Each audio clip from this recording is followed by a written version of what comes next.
Dude, the funny thing is, wait, do you want to get started or you want me to just keep talking? Because No, I was going to tell you I'll roll the intro. about my daughter. All right. Unless you want to, well, if it's going to be part of the main episode, I'll roll the intro first. Know. Who knows what's going to be a part of the main episode? We haven't done it yet. Nobody knows. All right, let's do it. It could be anything. Thank you to Surf Prep and our patrons for sponsoring this episode. As always, I'll give a shout out to our top tier patrons at the end of this episode, like Don Patterson, who just signed up to be a top tier patron. Head over to patreon.com/MakerLoungePodcast. You can watch these episodes on YouTube or on Patreon. They drop on Wednesdays. Welcome to the lounge. I'm Matt with Voltner Woodworking and your host of the Maker Lounge podcast, where every Friday we have a rotating group of makers hanging out and talking shop with each other. Contrary to popular belief, he's an actual garage scientist. He's mastered the science of having fun while building cool things. This woodworking dad has a perfect mix of inappropriate humor and inspiring builds in his daily content. He likes 3D printing, using his CNC, making cool things, and long walks to his garage. It's Luke in the garage, and he's finally on the podcast! I'm finally on the podcast! That was a hell of an intro, bro. There's no way I could do that justice. You know, I'm Luke, and I'm in the garage. Oh, dude, I get it. You know what? I get people trying it a lot, right? Yeah. And I started rating them, right? Where I'm like, you know, like it's very like because for me, right? I have a job, okay, and I'm very committed to making that job a success. And like what I think I'm like a lot of guys that like. I don't know if I have enough time to make it to go pro, you know? So like if I get like some time in the shop, like it's like, I'm just so excited to get in there. I'm just like, finally, yeah, you know? Yeah. I saw your stories and posts recently where you were like, yeah, here I am in my, cause you're doing the May for Makers thing or whatever. Yeah. You're like, here I am in my button up or button down shirt and, you know, what a bummer. I just want to be in the garage. And the worst is like you. So if you see my garage, like on Instagram, okay, or TikTok or wherever, like when you look at it, you're like, oh, that guy's got a wood shop for a garage, right? But I actually keep a car in there. Everything's on wheels, right? Oh wow! So everything in my shop, okay, has to fit against the wall. So I'm very limited to how much I can have in there. Right. But every day I have to walk into my shop, get in my car, and then go to work, right? So I get teased by it every day. So when I finally get in there, and I'm like, yes, let's go. Oh, you keep that bleep button handy, bro. I'm ready. Yeah, but I'm just so excited, and like I think I don't know. I try to remind people that like, you know, nobody started doing this because they had a dream of becoming a woodworker, right? They just wanted to make some. Now I'm worried about you and this button. I want to make some. There you go. Do you have other sound effects? Oh, I got a whole barrage of sound effects. Like you got like a duck one? I think so. Yeah. Before we get to the episode today, I want to thank our sponsor, Surf Prep Sanding. Whether you're looking for the highest quality of sanders, dust extractors, or abrasives, Surf Prep has what you need to take your project to the next level. I've been using Surf Prep for a couple of years now and know firsthand the quality of their products. The amazing family who stands behind their brand is by far the best in the industry. Use code MAKERLOUNGE, all one word, for 10% off your order at surfprepsanding.com. What kind of setup do you have, man? You're very professional for a podcast. Yeah, I got the whole thing. I mean, if I should have done that when you came in. Yeah. Just run that the whole time. So if you want to start a race or something, I don't know what that's a hockey penalty one, right? Yeah. Yeah. And if we have some dead air. It's not really going to cover up my F-bombs. No. So. Yeah. How are you doing this? I need this fucking setup. This is, I got the Rodecaster Rodecaster Pro 2. And it's got. How does that work? Oh, it's great. This is, it's got these little pads over here on the right side. I would turn the camera around, but it would jack my whole system up right now. No. But I'm Googling it right now. Oh, it's made by Rode microphones? Yeah. Yeah. Wow, you really invested some money into your podcast, bro. I did. Yep. Thanks to the Patreon members. I felt like, if there's something that I can do to level it up, then now's the time. Man, see, we haven't spent a dime of our Patreon money. And like right now, most of our Patreons want me to buy a popcorn cannon. Like we keep talking to them about it. Yeah, have you ever seen this thing? No. It's popular in China, but it basically looks like a cannon. And you dump the popcorn kernels in the end of this thing, and then you tighten the top. Okay, so it's got a pressure seal on it. Okay, and then you rotate it over a fire, like with a little crank thing. Okay, I like where this is going. Yep, and then you take it and you put it on a burlap bag, and you pull the pin, and the top pops open, and it blasts out all of the popcorn, all popped all at once. Oh my gosh. It's dangerous as looking. Dude, it honestly, it wrong looks button. like dangerous as but I'm bummed. Genius. But dude, so it blows all the popcorn all at once. And I'm nervous it'll explode or cuz it's none of the reviews are all that great, right? Your Patreon members are hoping it explodes.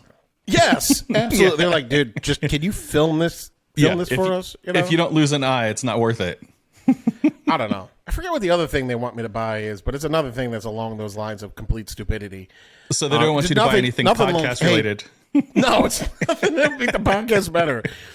I told Ben that I stopped investing in the podcast after I bought this microphone. So yeah. Well, you got a nice boom arm and a anti-shock system on it. Yeah, I don't. And I also have my frog pot on it, so I also use it as an overhead camera jig for when I'm doing things with 3D printing. But this was all $90 on sale on Amazon. It's a nice microphone. It's a Yeti mic, so it sounds great. And if I ever finish editing half my YouTube videos, they'll be beautifully narrated. Well, I was wanting to talk about YouTube. We can get into that in a little bit. We can talk about whatever you want, man. I'm an open book. Yeah. We're going to be all over down my life. We're going to be all over this place. How long is this podcast normally? Like an hour-ish? Well, I always say that I like to shoot for 30 minutes, but it always ends up in an hour.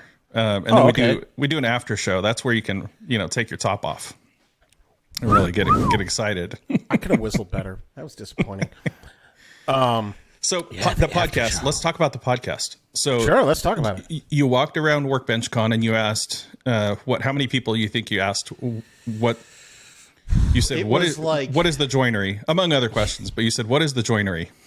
Dude, that was so funny. I still have all the videos on my phone, just in case I want to do something. Because I asked, I think 40 people, right? And of them, I would say maybe 20%, 10 to 20% knew what it was.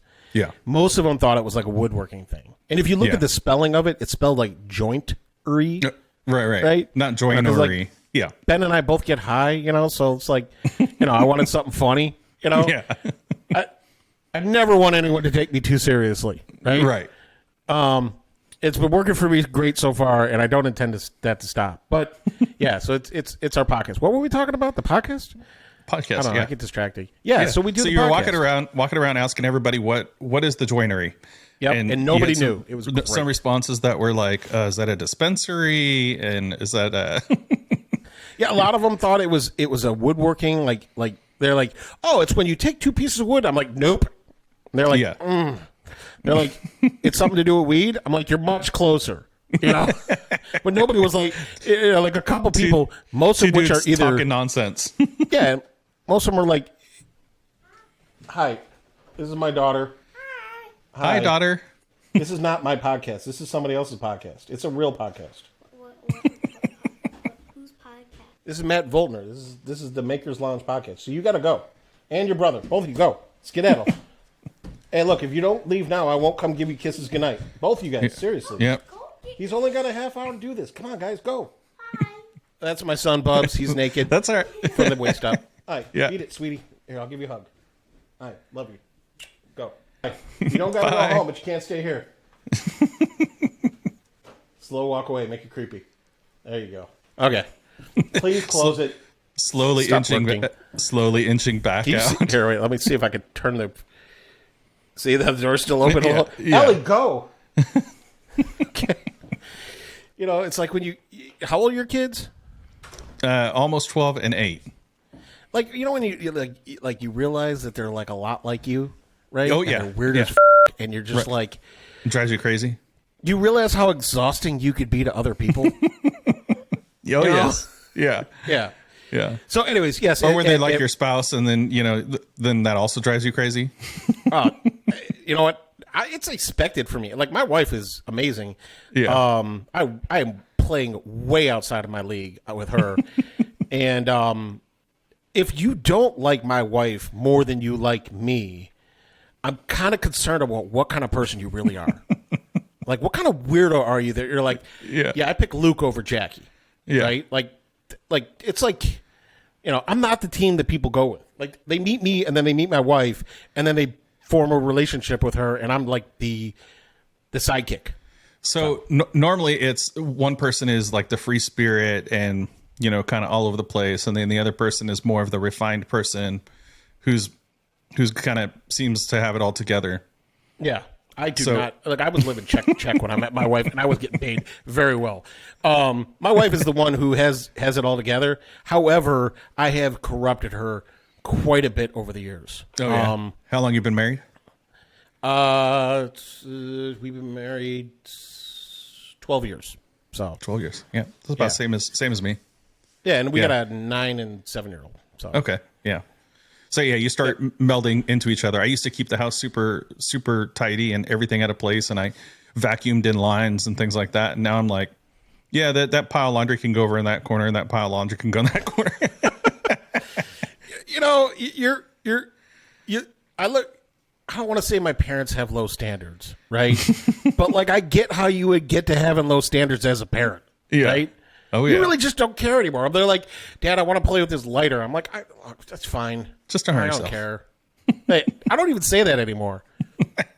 You know, They'll learn. Okay, so I don't know. So your kids are a little bit older than mine, but when I catch them doing like stuff they're not supposed to be doing, most of the time I get pissed that I caught them, not that they were doing it. Oh. Right? Like Yeah. every time, like I catch my daughter doing something shady, because like kids are shady by nature, Right. Right? And I'm like, look, if you're gonna be shady by nature, I want you to be good at it, Yeah. right? Now I have to say something. Yeah. So like, I pull her aside and I'm like, Ellie, I'm like, for real, like I'm really disappointed in you. And she's like, oh, I'm sorry. I'm like, why did you get caught? You could have taken precautions to not get caught on this. So, Yeah. I don't know. I don't know. Children are disappointing. Yeah, I want my kids. That's to the be moral of the shadier. story. Yeah, be more shady. Seriously, Yeah. you know, look, That's life good. is not easy. Okay, if I could teach them to manipulate the system so that way they don't go to jail, but they do get up ahead over other people. Yeah. I think I'm winning. You know. Yeah. Your goal in life is to make sure that they don't get in a garage, in their car in the garage, and back away from the tools they so much love. Yeah, I want them to freaking find a way to do whatever they love, regardless of the consequences. So, Yeah.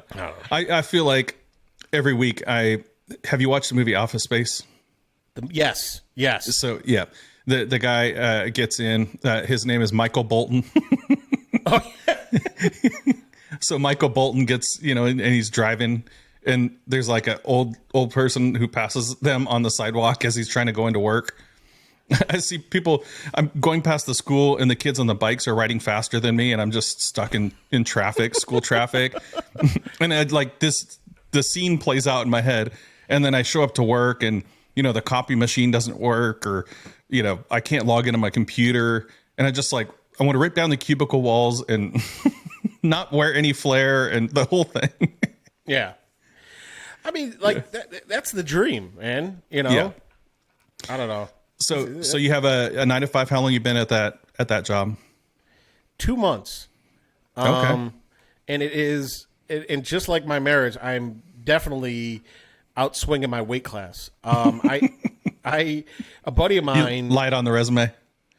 No. I didn't lie. The guy who hired me is one of my best friends, Yeah. and he's known me for a decade. So, like, look, he knows everything about me, right? Yeah. So there's no need to lie to him. If I didn't be myself, he'd be disappointed. Yeah. But I have a ton of sales experience, right? That's all I've ever done. The shocker, I'm sure. And he owns this engineering company, and he mostly did training and of simulation softwares and things like that, right? And he was in the situation where he was doing really well with it, and the company ended up selling.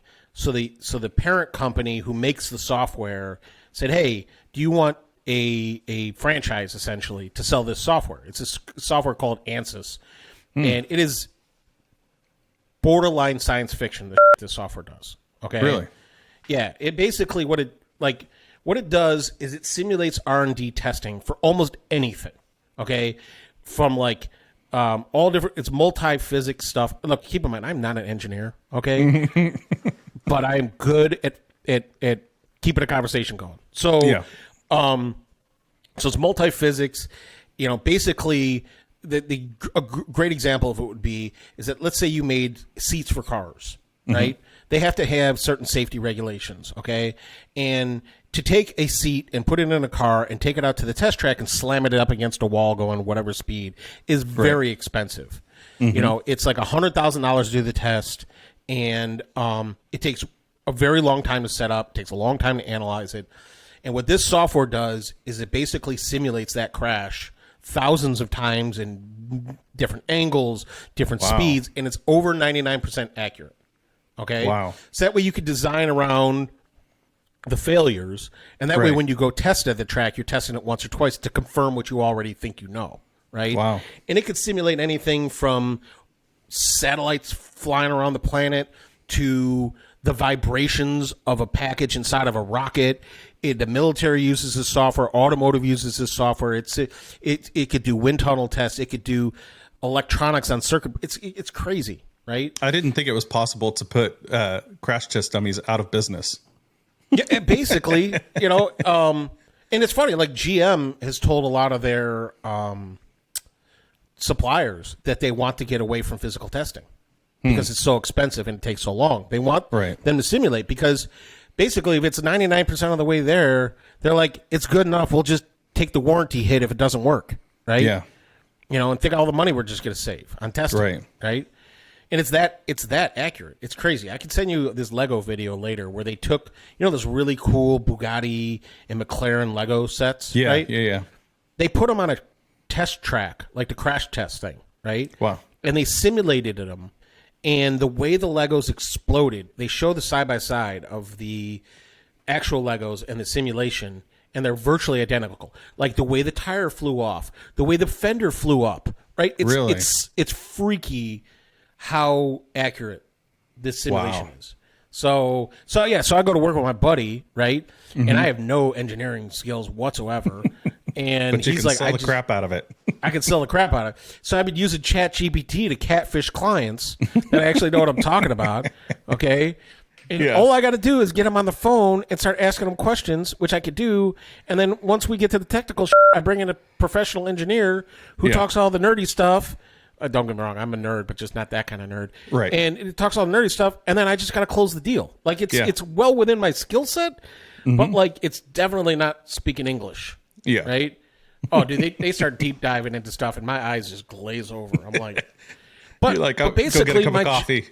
Yeah, but half of my job, because we're so small, is fighting with the company that makes the software, so that way they remember that we're still here. Oh my gosh! Right. So I sit there and talk to them. So it's not like Office Space where so I have that attitude, right? Yeah.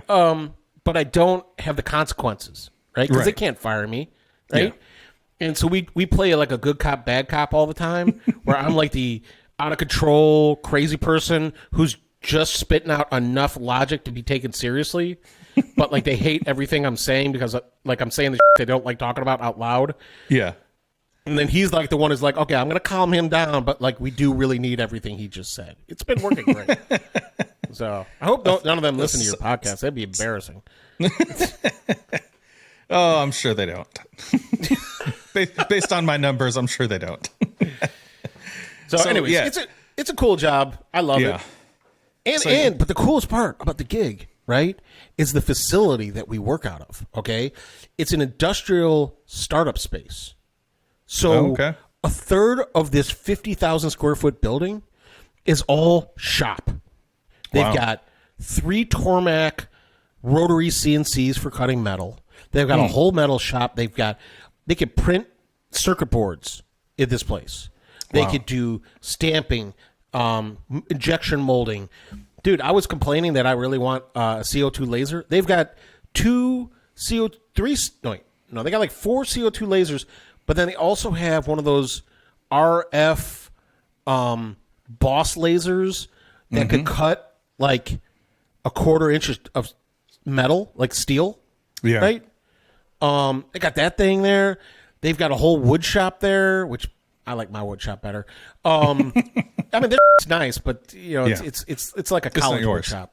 Yeah. It's not mine, And then they got like all these other tools there, and I could use all of them. Mm-hmm. So like I've been so busy. So you have free access to it. Yeah. That's cool. So like I'm gonna start. I've been slowly trying to, of course, instead of being like a smart person and like a design something simple to cut out on the laser. I'm starting with the most complicated possible thing I could possibly think up, right? And it is taking me way too long to design this thing. I want to make. Yeah. What I'm trying to make is and look, if it might be 2 years before anyone sees the thing, but like how like everybody has like the drill holders in their shop, right? Okay, they're all the same design, right? It's those T things, and you slide the drill in. Some of them make them when they slide apart. Right. Like 99% of them there, and then on top of it is a spot to put your chargers in. Right. Yeah. Okay. To me, those are all boring. They're really f***ing boring. Okay. You got that beeper button, I hope. I'm ready for you. Yeah. Yeah. So they're really boring. Little delay. Yeah. So I'm trying to make one. Okay. That looks like an arcade cabinet, right? Ooh, okay. And the drills are going to go on the bottom into like cubbies, where the screen of the arcade is like 2/3 of it are all going to be like 100 slots for sticking in drill bits, right? Because like I'm always like, everybody makes these things, but like, where's their drill bits, right? And then it's gonna have the shelves for all those little kits of like all the, like the where it's like all the bit ends and impact driver bit ends and stuff like that, and then like I have space for all the odd stuff, and then where like that sign is for the top of the arcade, on top of that is where all the chargers are gonna go. Nice. Yeah. So you have to like hit up, down, left, right, BA, to open it up. Yeah, it's cheat code for that for sure. Yeah. up, down, left, right, select start. Or AB select start. Yeah. Hold on. There you go. Did you watch the Super Mario movie? Yes, I did. So good. That was a great movie. I liked it. There's a lot of nostalgia in that movie. Yeah. Just the music was fun. The music, I loved their use of Mario Kart, right? Yes. Yeah. Yeah. And Jack Black as Bowser, like that Peaches song, perfect. Man. Yeah. I know. Dude. How many days did it take to get out of your head? I still sing it. Peaches, peaches, peaches, peaches, peaches. Like I'm walking around the office. Peaches, peaches, peaches. I love you. Yeah. I heard my son singing the other day. I was like, yeah. Should we expect a reel with that very soon? You know what? Maybe. I have not been as creative on reels lately as I want to be, and it's because I've been so busy. Yeah. I have all these reel ideas, but I'm like, I get so little time in the shop. Right? I have been getting so little time in the shop because between how active my kids are, and there's always stuff going on the weekends, and then how exhausted I am from work on a weeknight, I haven't really had, like, I ran out of content on my phone. Right? Yeah. Like, I've been downloading old videos and re-editing them in weird ways and posting those. Right? Well, I've talked to other guests, and it's like nobody sees your stuff after a few weeks, right? Or that's just, unless it's like one of those huge hitters. Right, like you've done some big collabs with different people, with Joni and with Lee and Dave and stuff like that. So those are like the big memorable ones. But yeah, you could repost something you did a month ago and it's going to be new to everybody.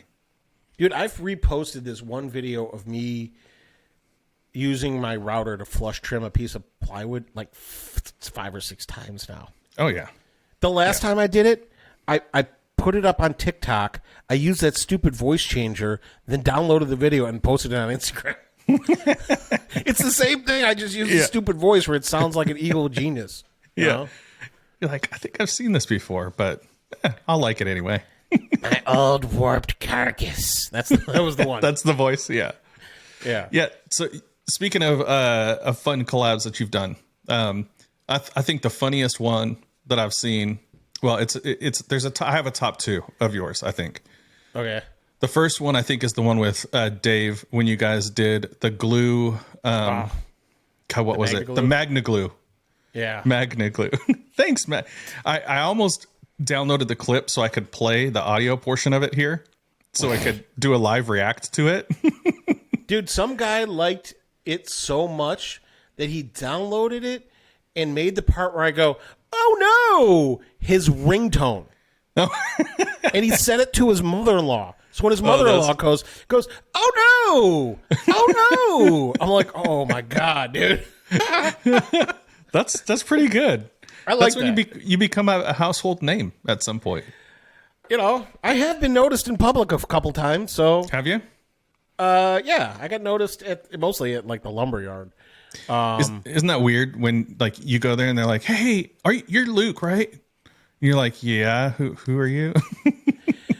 I mean, yeah, like the last time that it happened, this dude walks up to me and he's like, and it was almost rehearsed, right? Because I think he saw me. And he was worked up his nerve to come talk to me, right? Yeah. And he comes up, he goes, hey, you're Luke in the garage. And I was like, yeah, what's up, man?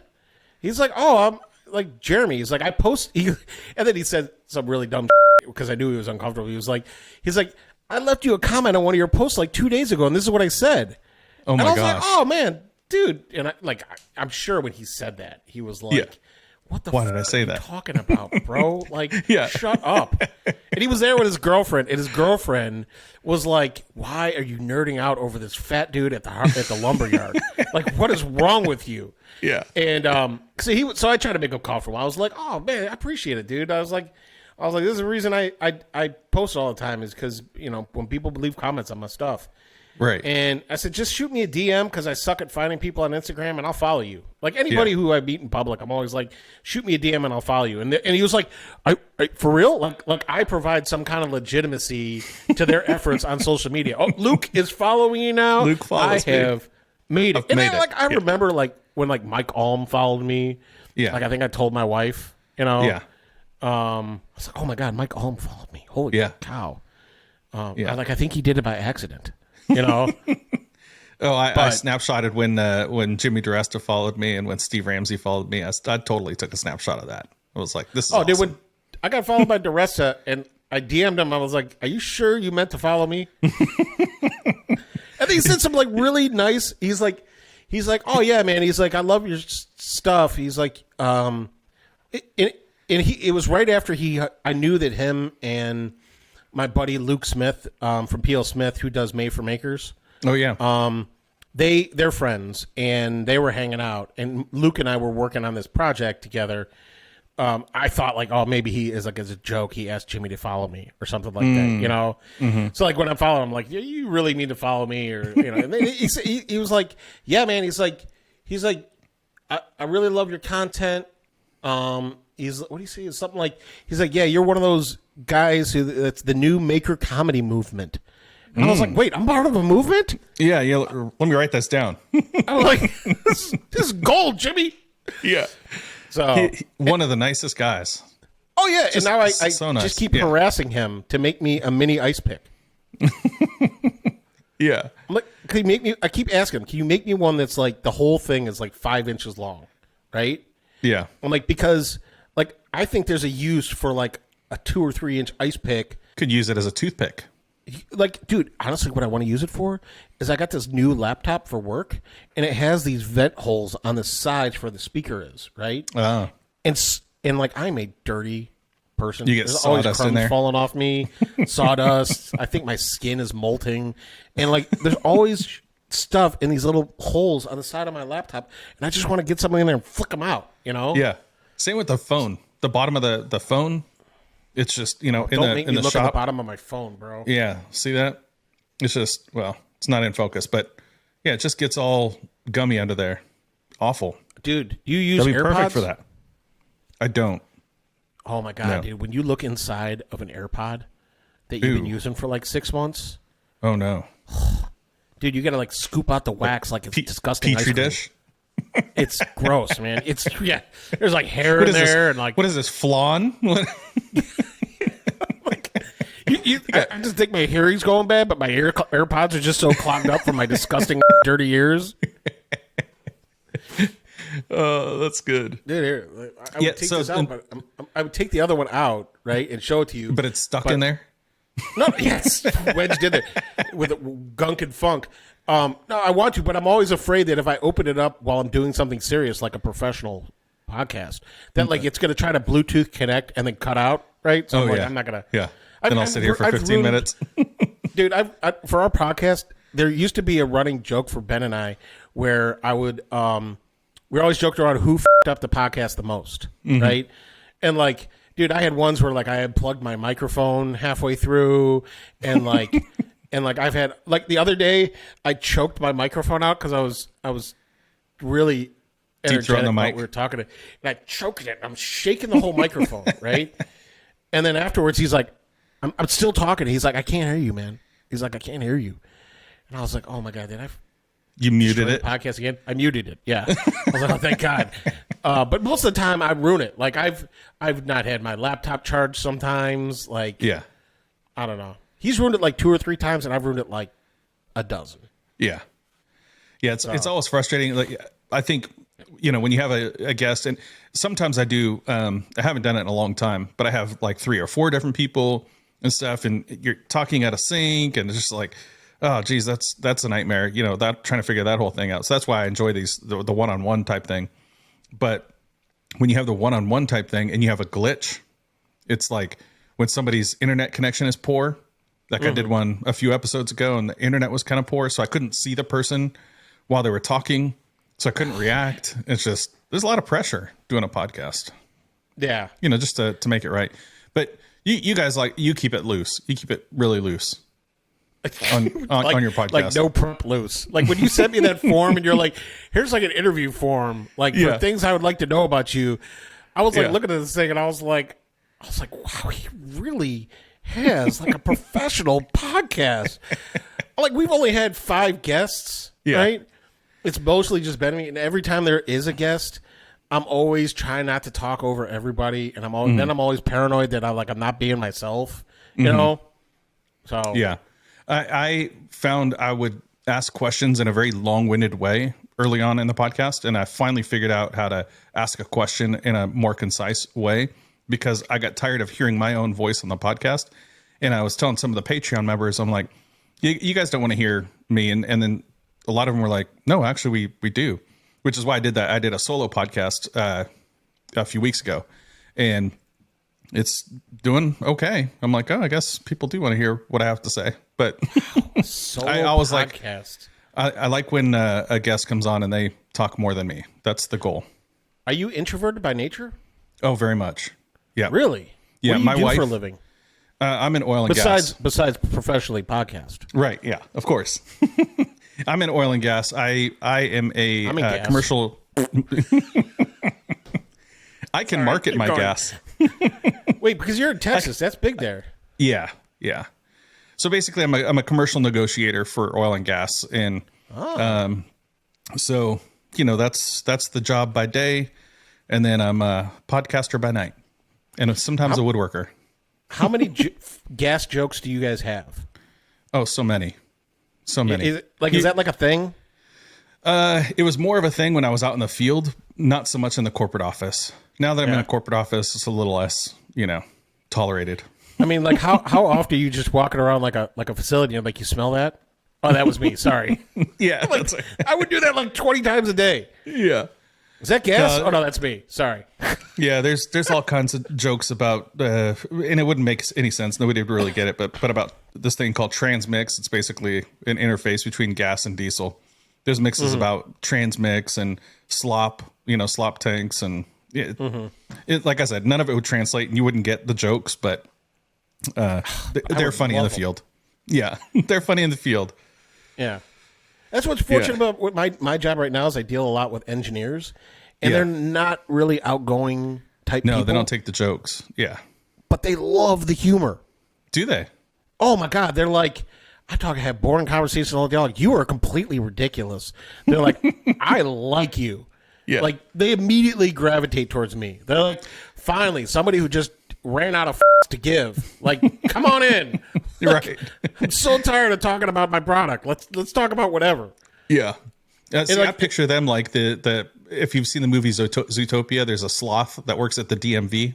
And I picture them like the engineer type. You just being like, it just takes them a super long time to laugh at the joke because they're analyzing the joke. I mean, some of the times it is like that, but like it's always funny because my buddy, who's been an engineer since he went to college, right? He's been like neck deep in this forever. Yeah. And like, so we'll be on calls together, and like towards the end of the call, I'll be like, hey, you got time for a stupid story? And the client, no one has ever said no to that, right? Yeah. And like the look on his face every time I say that is like, what's gonna come out? Like, oh my God, what are you gonna talk about this time? But it's always, I know how to keep it semi-professional. So yeah. Part of sales is trying to attach that story, right? So that you're rememberable. You're not just a numbers guy or something like that. Dude, if people think that sales has anything to do with the quality or the pricing of your product, has zero to do with that. It is all about how much they like you. Yeah. Right? Yep. Dude. Yeah. Same with me. Yeah. So wait, did you grow up in Houston? No, originally from California, Orange County. And I moved out here in 2007. On purpose? So I moved out of California as fast as I could. I've heard great things about Houston, though. So actually, Ben is in Riverside, I think, right? And this app is named after him. Oh, okay. Your Riverside app? Oh, yeah. Yeah, Riverside. Took me a second. Good. Yeah. I'm an engineer. No, just kidding. But yeah, I've got friends that live in Riverside, and it's reasonable out in Riverside, cost of living. But in Orange County, it's just, I lived in Fullerton. It's quite a bit more expensive there. And if I was going to move, might as well move to a place where you didn't have the state tax. So it was like an instant pay raise. Yeah, I used to work with this guy that was from Houston, okay? And he would always talk about how great the food is in Houston, right?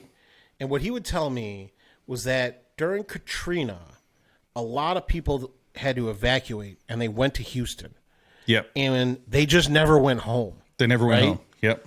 And so he was like, there's this one place that makes like turduckens, but they stuff them with all kinds of other stuff like crawfish and like shrimp. And it's like it's a Creole turducken. Have you heard of this place? I don't know the place, but I've heard a lot of crazy takes on that dish. I mean, they're just all kinds of different things. You want me to? I'm always afraid if I click on another tab, I'll accidentally close the podcast tab. I'm very unreliable when it comes to technology. Major letdown in the podcast. Go from talking to you to just me sitting here staring at the screen. That was a very stimulating. Where's the clock? 42 minutes. Holy we've been talking for 42 minutes already? That's unbelievable. I haven't even got to the content yet. Oh, let's do that then. Do you have things you need to talk about? No, I know you only wanted this podcast to be 30 minutes. We're already 12 minutes over. No. So I always say, let's shoot for 30. We go, and it's an hour. If I shoot for an hour, it's going to be 2. Like, that's just the nature of how it goes.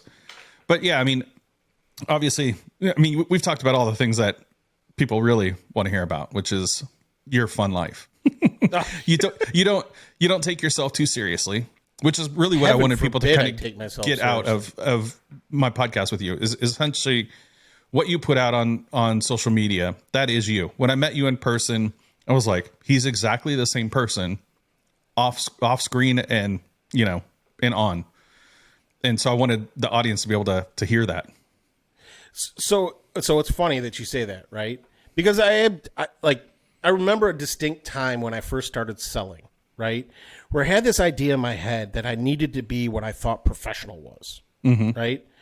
And then when I leave work, I was this total wild, crazy person, right? And it was exhausting. I felt like I was two people, right? Yeah. And then I met this guy who just did not care about anybody's opinion about anything. Yeah. And I hung out with him in and out of work. He was the same as he was ever. And what I realized was that he was so successful because he was like that, right? And that because he was just himself all the time, like either people got it and they loved him, or they didn't and he didn't care, right? Right. If you're in sales, you don't close every deal anyways, right? Yeah. So all of his clients were a lot of fun, right? Yeah. And so I decided, I was like, this is exhausting. I'm just going to be one person. And when I decided to do that, my results went through the roof, right? But what's funny is that when I get into presentation mode, right, or business mode, I could, for very short periods of time, I could be very focused and determined and convincing when I make presentations, right? Yeah. So, do you know who Dave Miller is? Yeah. He's got a beard like it was knitted out of yarn, right? Right. Yeah. So I was talking to him one day, and he was asking me about sponsorships, right, and how I deal with sponsorships. And I got really serious with him. I'm like, because I think that most people get taken advantage of by companies when it comes to sponsorships. Total boat, right? baby. Exactly. But he's getting paid, man. You're right. Yeah. Look, we're not all lucky enough to be Keith Johnson. We can't all be Keith. No. Dude, his cat knocks over a piece of wood and he turns it into a 1 million view video. I'm not going to pretend I'm Keith, okay? But I had this really conversation, and he got off the phone with me, and that's the first time we had a one-on-one conversation. He immediately called Ben, and they're like, "Who the hell is Luke?" Because he was nothing like he was on the podcast. But I didn't have a ton of time, and I was like, I really want to help him, right? So I was focused at it, and I really thought I did a good job explaining what I was trying to explain. But he got off, and he was just mostly confused because I was being serious for a minute. Which is just another reminder to not be serious. Yeah. No, I think it's great. It's refreshing to see folks like you and Lee Oman and Joni Sprague and Dave. You all kind of fit in a certain like you said, Jimmy mentioned you were the comedian kind of thing. And that's refreshing to see because it's not all, super serious. You can laugh at yourselves, which I think is the hardest thing to do is to laugh at yourself. My wife says I do it. I laugh at myself all the time. I said, well, because nobody else will. You're hilarious. Wait, but dude, seriously though, if you don't think you're hilarious, okay. Yeah. You really need to get in touch with yourself, right? Right. Because I crack myself up all the time. Oh, I do too. Yeah. It's weird because somebody's got to think it's funny.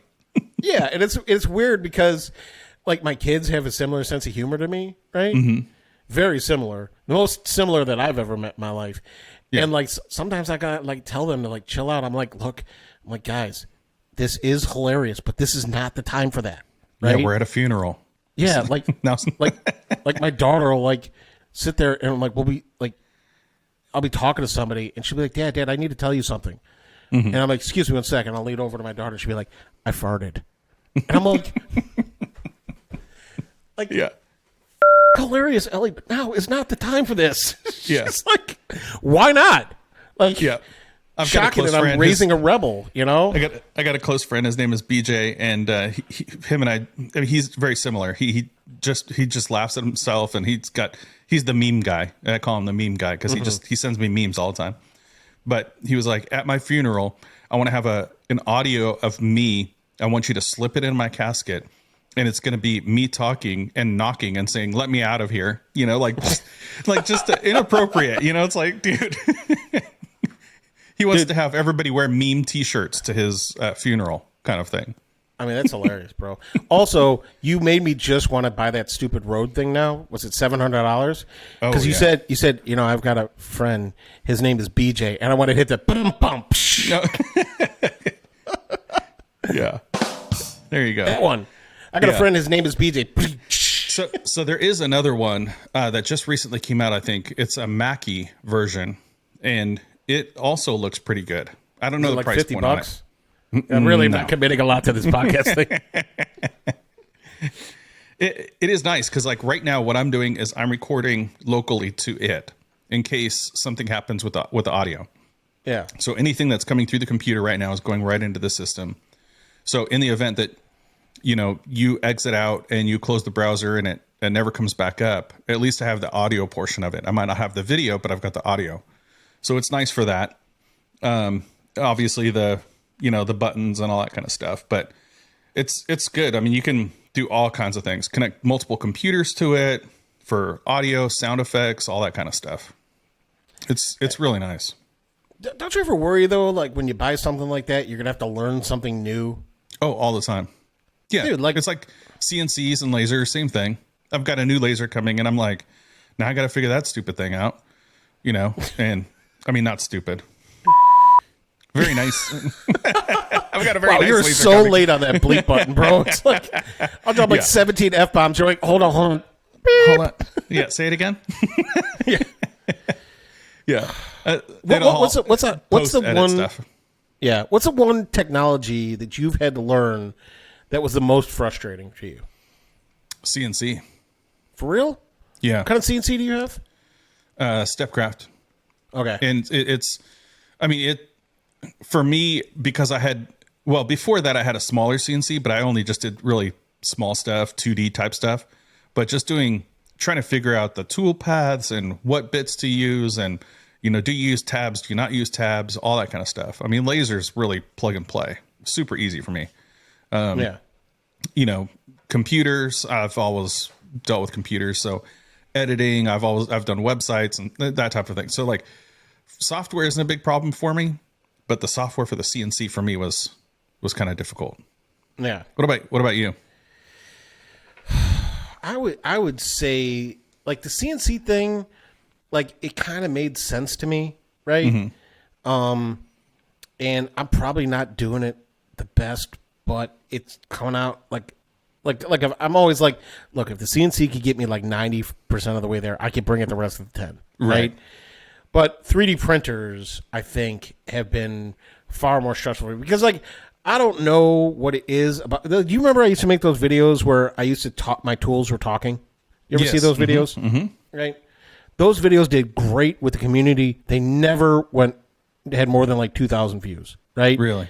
Tons of comments. People loved them. They're a lot of work, but they never did that well. So I stopped doing them. But, like, that attitude that I had towards my tools, like all of my complicated tools never seem to want to work that great all the time, right? Mm-hmm. Like I've been through, you know, my one printer took forever to get going great. Now it's fine. My Enders, I have 2 of them now, you know, and I got this Bamboo Labs printer behind me, and man, that thing kicked butt right out of the door. But like I did have some technical issues with mine, and it's been out of commission now for like 3 weeks. Oh, really? And I'm working with support, and they're trying to figure out what it is, but it's never easy. Mm-hmm. And like I had before my Onefinity, I had a X-Carve, and that thing, man, I was always having to rebuild parts of it. And like, so I've gotten really comfortable at taking apart and reassembling electronic components, right? Right. There's something satisfying about it. It always kind of screws together perfectly, you know? But, like a good carburetor. I'm going to have to take your word for that. But the 3D printers, like to me, like when those go sideways, like it could be for so many different reasons that don't make sense to me. Yeah. And whereas with the CNC, I always feel like I could troubleshoot that myself, you know, and get to a solution. When I first started doing 3D printing, Dave was the one who talked me through it. So I do remember those days, but I don't do a lot of 3D printing now like I used to. So maybe that's why it's kind of slipped my memory. It's like going for a hike or whatever. We used to do this hike every year, and it's a 7-mile uphill facing the sun, switchbacks the whole way. And the whole way you're cussing. And you're like, I never want to do this again. And you get to the camping ground after a 7-mile hike, which took you all day to do 7 miles because it's that brutal. And you get there and you're like, oh, that was awesome. And then you hike down and you're like, that was amazing. Let's do it next year. And then you do it next year and you're like, I hate this hike. 3D printing is very much like that. It's like when you have a good, successful print, you're like, this is amazing. I should do more of this. But then you go to, if you haven't done it in a while, you got to do it again. And you're like, this sucks. Why am I doing this? So 3D printing can be tricky. If the air conditioning is blowing in the house at the wrong angle or something, then you're going to have a curled or failed piece. And it's usually at like the 90% mark when it starts to fail. Yeah. Yeah, you know, it's definitely stressful for me. And like, I want to get a laser, right? And I want to get into doing laser work. Yeah. And I think most of the reason why is because I'm spending so much of my time trying to learn this engineering software now. Not how to use it, just what it does. Right. That like I'm in the back half of my 40s, right? Like, you know, I can't learn 10 things at once, right? I need to focus on learning one thing, and then I could go back to learning about the next thing, right? Lasers, and I never lasers stop right up your learning. alley. Yeah. So it's it can be exhausting, but I still want to get what laser are you getting? So I have the OhmTech laser now. It's a big boy. I mean, it's the size of a Mini Cooper. Yeah. And I'm getting a small X-Tool diode laser. Oh, okay. Because why? That's the question, right? Dude, it's like I own a Porsche Cayenne, and it's like, but I thought it'd be cool to own a Suzuki Samurai also. So I've put out some videos on YouTube, and I've got some comments about like, oh, well, what about the, you know, is a diode laser okay?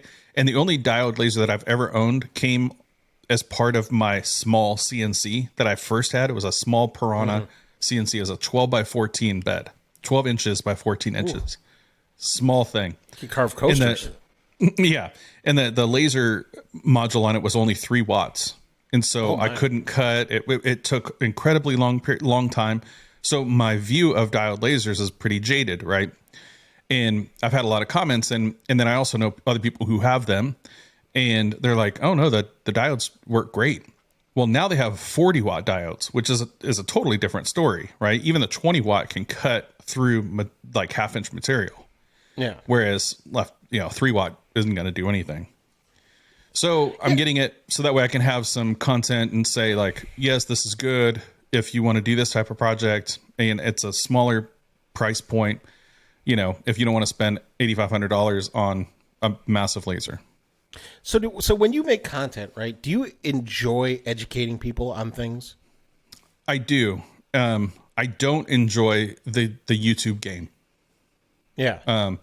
I wish it was not like how many views, or if you put a video out and they do this whole, you know, oh, this is a 3 out of 10, you know, or this is a 4 out of 10. It's just I was talking to Drew Witt, and he was like, yeah, they gamify YouTube essentially.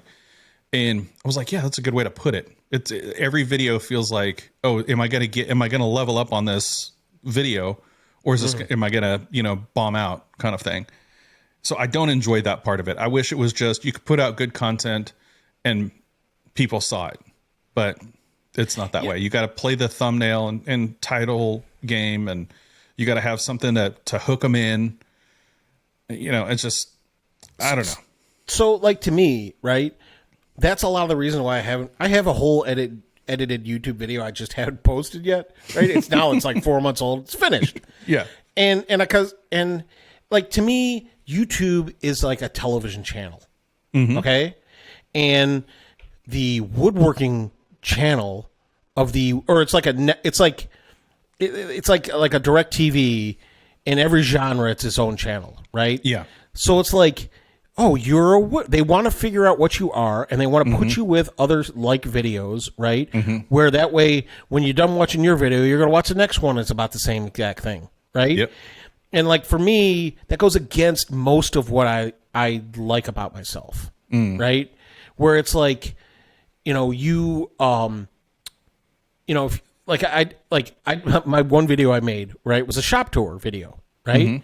But my take on it was everything I hate about my shop tour, right? Oh, wow. Yeah. Okay, and it was everything I hate about my shop, right?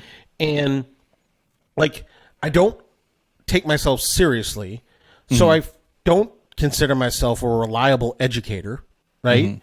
And because I don't consider myself a reliable educator, I feel like I need to lean on my being entertaining, right? But being entertaining, to look at a dude build something doesn't really jive, right?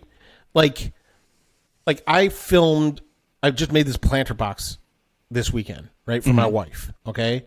And I filmed the whole thing in horizontal, thinking to myself, this is a planter box. People like planter box videos. I want the option to do it as a video. And I used the Keith Johnson method, okay, of filming horizontal, even if you're going to put stuff thirds, on Insta, right? The thirds thing, right? I did the whole Keith Johnson move. Total boat, baby. Total boat, baby.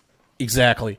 So I did the whole thing, and like I haven't even started editing yet, and I'm already bored by it. So, right? Because like, who wants to see me make a planter box? If you talk to, Suman, you talk to Drew, you talk to, these guys who are starting to. Suman is picking up the game. I just had him on the podcast. Like John, Lincoln Street, all these, like the new up and comers in YouTube. It's all about the spin. What's the spin on it? Is the spin going to be, and I talked to Keith Johnson about it too. So he had that video he just put out. He purchased the material for this job that he was supposed to do. He gave the quote to somebody, and then they said, oh, it's too much. Well, he had new slabs that he had purchased before he had a commitment from the customer. He's like, okay, well, now there's the spin of the video. It was going to be a boring video, but now it can be an exciting video because I can tell people don't go out and buy materials before you have a commitment from the customer or a down payment or whatever. So it's all about the spin. So like, what's the spin for the planter box? If it's just a generic planter box build, it's probably not going to get a ton of traction. But if there's a spin on it, like something that failed, and that's why they gamify the content. Like if you watch any of the build type or home network type stuff on TV, which nobody's watching that kind of stuff anymore, I don't think. But if you watch any of that stuff, it's all staged. It's like, we're not going to make it to closing because something fell through, or, we have dry rot in the studs. Now we got to rip this entire wall out. Like all of that is staged. And they've conditioned YouTubers to the same mentality of, there's got to be something to keep them captivated. And I think I've watched every woodworking YouTube video there is, right? And like that's what I'm like, my whole spin on this stupid planter box is that I had no plans. I looked at a picture of a dude who was selling plans, right? Yeah. And I was like, it's 2x6s and 2x4s, and I could see how they put it together. Like, why do I need plans for that, right? Right. Like, so his was square. I made it that fits L-shaped with your personality too. Just like, okay, let me wing it. Let me figure it out. Go from whatever. But like, I don't know, like if you search on YouTube, because YouTube's all about the search, right? If you search planter boxes and you come across my video, right? And you're like, here's a dude who had no plan who made a planter box and he's not selling plans, right? Yeah. Like where's the value there? Yeah. Like, how many jokes are I going to crack to make it seem like, you know what? I came here for a planter box video, right? Yeah. And I do like your planter box. It's very nice. I don't think I could do it on my own, but I will subscribe to you to see what you do next. Yeah. Like, I'm here for the dad jokes. Yeah. It's like, Yeah, you want to, like, I don't know. I'm like, well, maybe I just need to blow up or something. Like Right. good-looking people have it so easy, man. They do. Dude, they could get up on the video and they could just start talking, and they don't have to make anything. They just talk about their lame ass opinions on stuff, and they're just attractive. And people are like, I want great. these 5 tools. Like the dude Thor who cuts the wood with his axe, right? You ever seen his videos? No. Dude, he makes every woman uncomfortable. How have you not seen his videos, dude? It's like, his name is Thor. The guy's like 6'4", and he splits logs with an axe, and that's all Really? he does, right? Wow. And sometimes he takes his shirt off. He is ripped, right? Yeah. And it's all from swinging an axe. I don't know. Maybe not. I have no idea. I need to I swing don't know an how axe. people get to be good looking. It's Yeah. a complete mystery to me. Yeah. But, like, I watch his Well, I mean, videos. We've they're got like thirst 2 traps. amazing. We've got great beards, at least, going for us. I mean, yeah, I mean, your beard is, there's a clear winner here. I cannot get my beard. My beard is like my personality. It's like, I'm going to get you most of the way there, bro, but I'm not going to take that I'm not going to take that last 10% seriously. the secret is in the beard oil. That's the secret. Mike Coffey turned me on to his beard stuff. Yeah. So, Yeah, that's the secret. My beard used to drift all the way off to the side. It was just, I mean, it's still conditioned to, like, see, I got to tame it back a little bit, but it used to be kind of frizzy and stuff. So I would take a shower, and after the hot shower, I put the beard oil in. So no shampoo or anything. I use, beard oil is essentially it. And then it started to straighten out, and that was the secret. do you trim your own beard? I do. I go to a Yeah. barber and have him trim my beard. Yeah. I mean, I would, but I'm cheap. Oh man, you got to treat yourself, man. Yeah. You're a famous podcaster. You got to do like people want to see you treating yourself, man. Well, I gotta buy the Roadcaster. I can't afford those fancy haircuts and stuff. I mean, look, it's a business expense. You need to be camera ready, bro. You probably could justify it because now I'm a personality, right? I could justify that. Yeah. Where my think so. accountant's like, you are not a personality. Stop trying to write off your hobby. Disclaimer for anybody who's taking this as tax advice: we're not tax advisors, and you should consult your tax advisor. Look, I'm going to tell you guys right now, if you take tax advice from me, you deserve to go broke. Yeah. Hey, so I Beard wanted to grooming ask is you. a real thing. Wanted to ask you about this TIE Fighter Oh, that you right next to me. did. So how big is the TIE Fighter? It is 25 inches tall. So you guys didn't take home first place. I don't even. I got a consolation prize. I'm not even kidding. Yeah. The dudes who won the People's Choice, the Australians, right? Yeah. Which is, I'm very happy for them. But Yeah. Australians are not like Americans. If there's an Australian there, all the Australians are voting for the Australians. Yeah, the entire continent voted. The whole country voted. All their Australian cousins and brothers and sisters and cousins, and I think I said cousins twice. Like we didn't stand a chance. Cousins. Yeah, and I asked Christy, they're cousins. And I asked Christy, I'm like, how did we do? And she's like, you guys did okay. You did pretty well. Yeah. Which to me means Not in the I'm league. I don't take myself seriously, but I'm a serious competitor, right? Yeah. And Dave and I have been decimated in this competition every year. Well, yeah, which brings me to my next one. But not quite done talking about the TIE Fighter, but you also, speaking of the year over year, last year, that project was amazing. You did this like MFT table type of deal. That was last year, right? MFBJ. MFPJ. No, BJ. BJ, like your buddy, BJ. Oh, okay. MFBJ. Yeah, the multifunction bench jig. Bench stick, yeah. Yeah, but dude, the theme was innovation. Okay? And I don't even remember what won, but I remember I was pissed off because we made ours and then I put the plans on Etsy and we sold over 100 of those things. Right? They still sell occasionally, and basically for $10 you could replace an $800 system that Festool makes. Yeah. And it works with every track saw. It's a really great invent. Like, I mean, you can 3D print it yourself and It works great. make it whatever color you want. Yeah. Yeah. I made mine looks look awesome. like a Fisher Price toy, but yeah. Well, yeah, you did. But the TIE Fighter, is probably the coolest thing I've ever been a part of making. Yeah. And Dave made all the hard parts. How many hours went into it?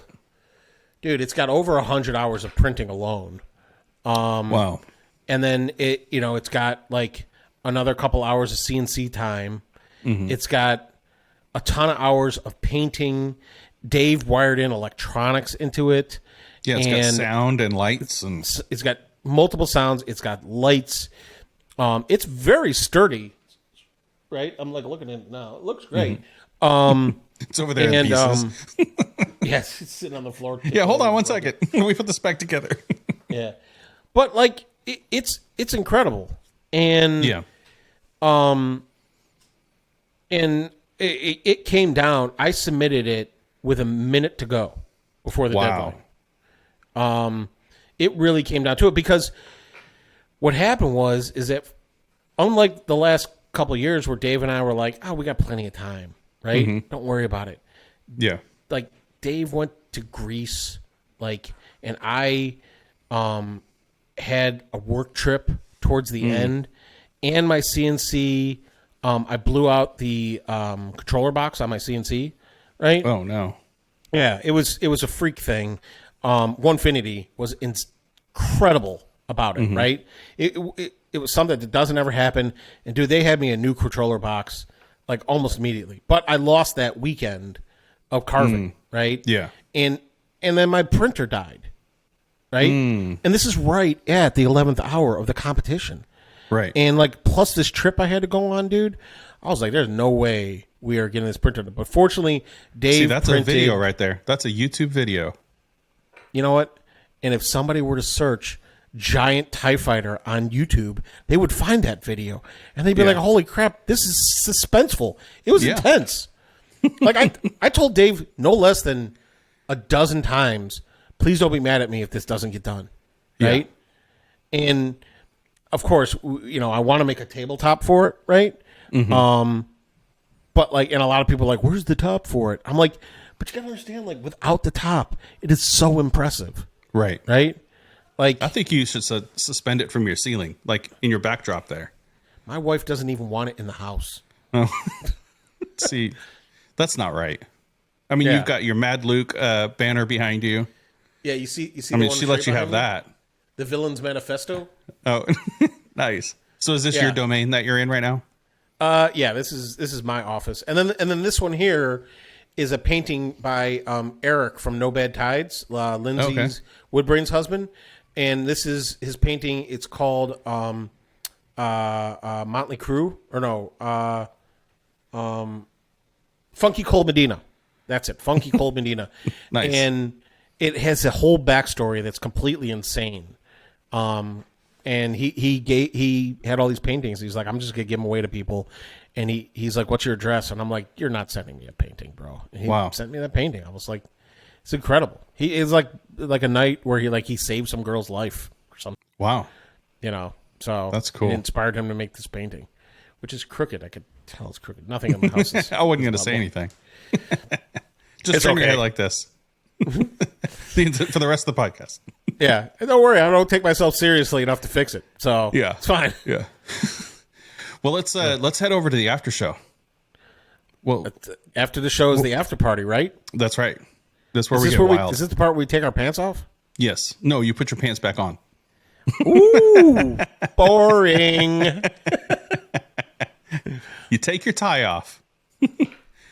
Well, so Luke, thanks for being here. I'm going to go ahead and say thank you to our patrons. We've got a number of top tier patrons that I like to mention at the end of the episode. We're here. If you made it to the end of the episode, make sure to leave a comment if you're watching on YouTube and say I made it.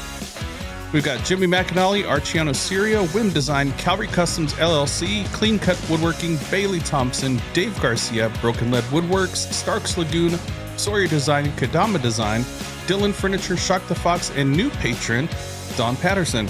So thank you to our patrons, all of our patrons. Those were our top tier. If you want to be part of the patron community for the Maker Lounge podcast, head over to patreon.com/Maker Lounge podcast. Couldn't be any easier than that. Get in for $3 a month or more. And also thank you to Surf Prep for sponsoring this episode. Love those guys. Luke, thanks for being here. Hey, thanks, man. This is a lot of fun.